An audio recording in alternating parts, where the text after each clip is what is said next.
Hey, saya Abi. Video kali ini saya akan menjelaskan cara melakukan journal entry atau menjurnal. Sebelum lanjut, subscribe dulu ya. Jangan lupa loncengnya dinyalain. Let's go! Agar mudah dalam melakukan journal entry, sebaiknya kalian memahami persamaan dasar akuntansi. Atau setidaknya kalian ingat trik dealer yang sudah beberapa kali saya jelaskan di video-video sebelumnya.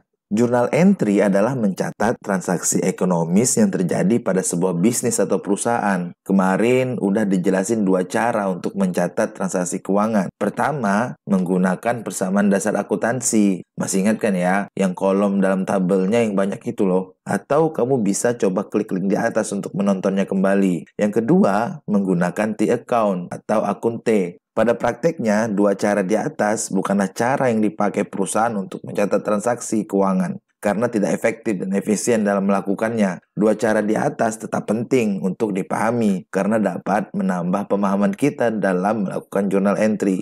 Baik, langsung aja kita ke contohnya, yaitu tanggal 23 Oktober 2022, saya mendirikan sebuah usaha jasa pengiriman. Untuk usaha itu, saya menyerahkan uang tunai sebesar 10 juta. Dalam menyelesaikan soal itu, ada dua cara yang kita bisa lakukan. Yang pertama, menggunakan cara persamaan dasar akuntansi, yaitu aset sama dengan liabilitas ditambah modal. Ketika menyetorkan uang tunai sebesar 10 juta, uang tunai itu kan merupakan aset dan sering disebut sebagai cash, dibaca kas. Kas bisnis bertambah, maka kas akan didebitkan karena aset itu diwakili oleh sisi debit. Kemudian, saya sebagai pendiri bisnis tentu punya hak terhadap bisnis itu. Hak itulah yang ditulis sebagai modal pada bisnis atau ekuitas. Modal bisnis berarti bertambah, maka modal harus dikreditkan. Jadi, jurnal yang dicatat atau jurnal entry-nya adalah, kita tulis judulnya jurnal entry halaman 01, kemudian kita input tanggalnya, itu tanggal 23 bulan 10, kemudian kita tulis nama akunnya. Akun yang muncul adalah dua, yaitu kas dan modal. Penulisan modal seperti ini agar dapat membedakan antara akun yang didebit dan akun yang dikredit. Kas debit 10 juta dan modal kredit 10 juta. Kemudian kita isikan keterangannya, yaitu investasi pemilik. Keterangan ini dibutuhkan ketika kita ingin mencari suatu transaksi. Sehingga ketika kita ingin mencari transaksi tertentu dari banyaknya jurnal, kita tinggal membaca keterangannya.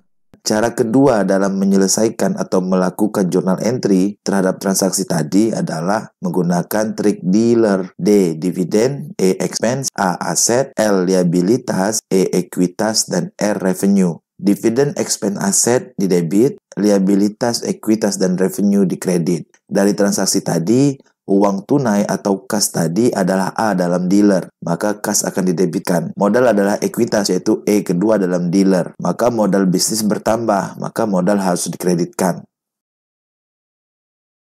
Baik, itulah cara dalam melakukan journal entry. Saat ini, perusahaan atau bisnis hampir seluruhnya pasti menggunakan pencatatan dengan komputerisasi. Minimal pakai Excel dalam melakukan pencatatan. Bahkan untuk skala perusahaan menengah dan besar, mereka sudah menggunakan cloud accounting. Walau demikian, selagi pencatatan keuangan atau penjurnalan masih memerlukan tenaga manusia untuk menginputnya ke dalam aplikasi, kemahiran dalam melakukan journal entry masih sangat dibutuhkan. Menentukan akun apa yang seharusnya diinput di debit dan akun apa yang harusnya diinput di kredit adalah kemampuan dasar yang harus dimiliki oleh seorang akuntan.